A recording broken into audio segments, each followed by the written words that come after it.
all it is a prediction. But one thing I've been trying to, solicit commentary from the people who appear on my show. The internet bubble was very localized, right? It was high-tech internet companies. Today's present situation is much broader, it seems to me. The credit crisis, real estate, to the extent it's involved with mortgages, and it seems much broader, the potential, damage that might be done.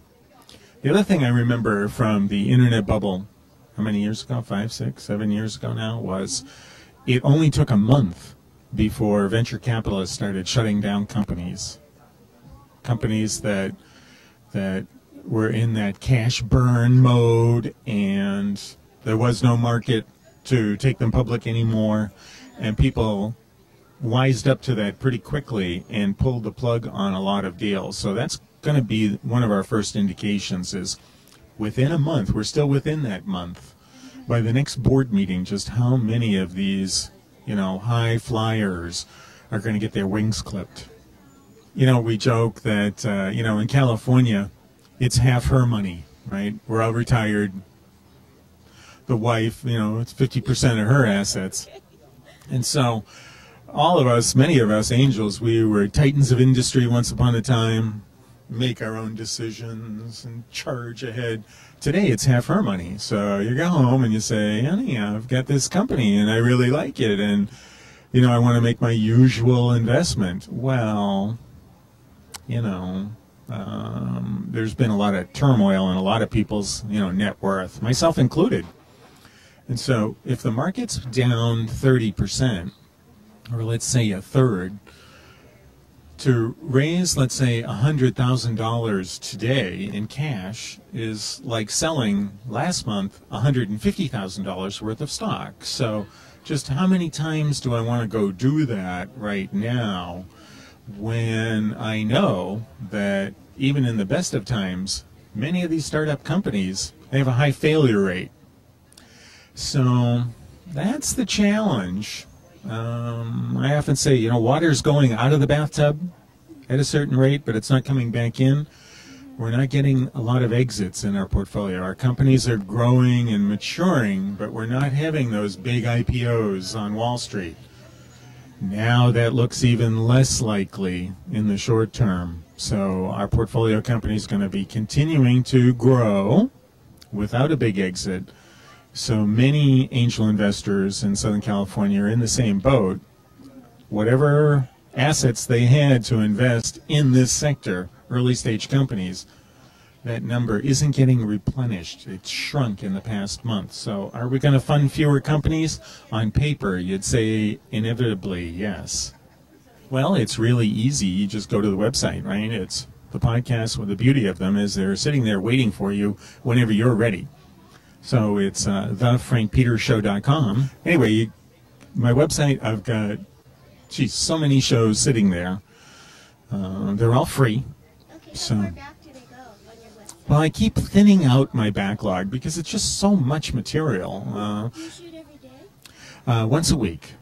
Okay. Lately, in these troubled, tumultuous times, I've been publishing on the order of twice a week. So it's frequent content, but I could publish more often, but a lot of times I have to wait for my audience to catch up to me, right? Yeah.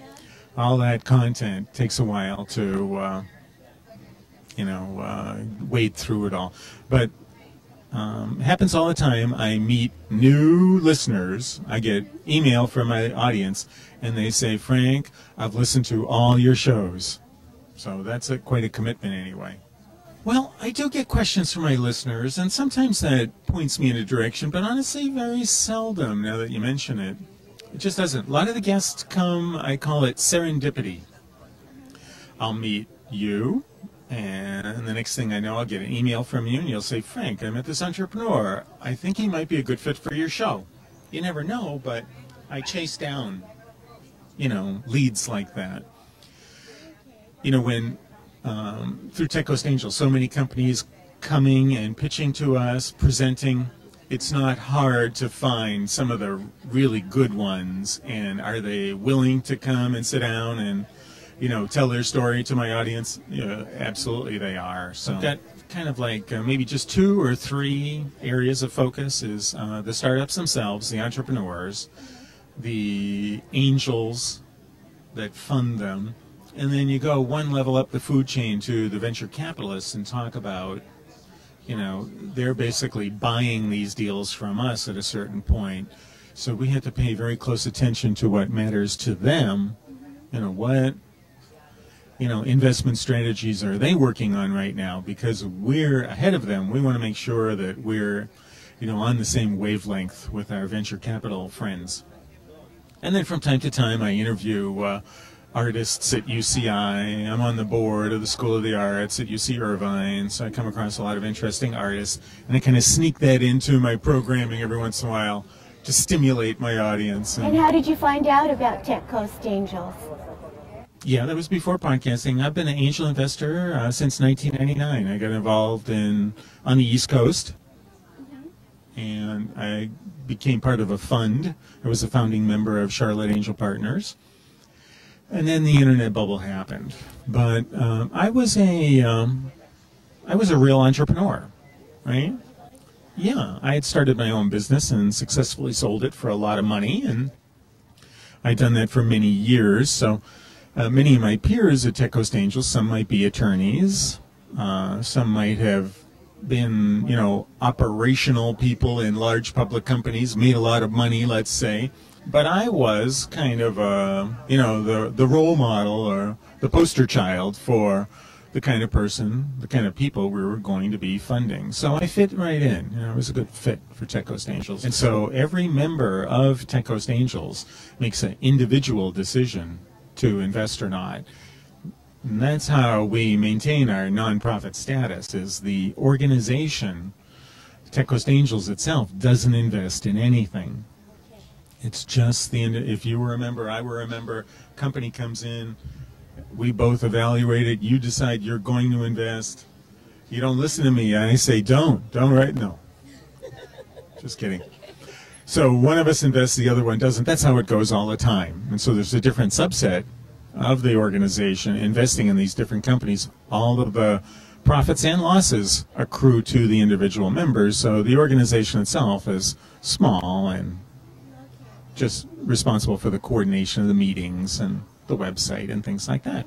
Tech Coast Angels was here, but I knew also that I wasn't missing anything, that, the climate was poor for high-tech startups. So I took my time. I spent my time doing other things in those years. Anyway, I got involved with Tech Coast Angels. I've been there 5 years. I'm the current chairman. And anyway, we've funded 150 companies in the past 11 years, and we crossed one milestone this summer. We have attracted over $1 billion in third-party venture capital to our portfolio companies. So Tech Coast Angels, a fantastic success, a real contributor to the local, entrepreneurial community here in Southern California. Yeah.